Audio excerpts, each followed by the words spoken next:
Gunfire erupts near Hezbollah-led protest calling for the removal of the judge from Beirut blast investigation. At least 2 people have been killed and a dozen others wounded when gunfire erupted near a Hezbollah-led protest in Beirut.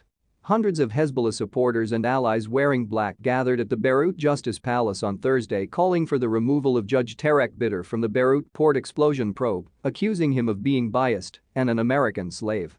Gunfire was heard from building rooftops in the nearby Tayoun neighborhood, scattering the angry protesters. The Lebanese army intervened, arresting one of the shooters. The identities and affiliations of the shooters were not immediately clear.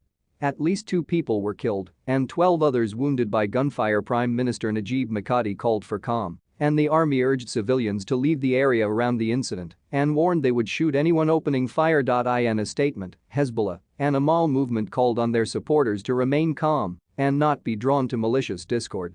The incident comes amid soaring tensions over the probe into the devastating explosion at Beirut's port on August 4, 2020. The protesters gathered in the Lebanese capital 2 days after Hezbollah Secretary General Hassan Nasrallah's most scathing criticism of Bitter to date.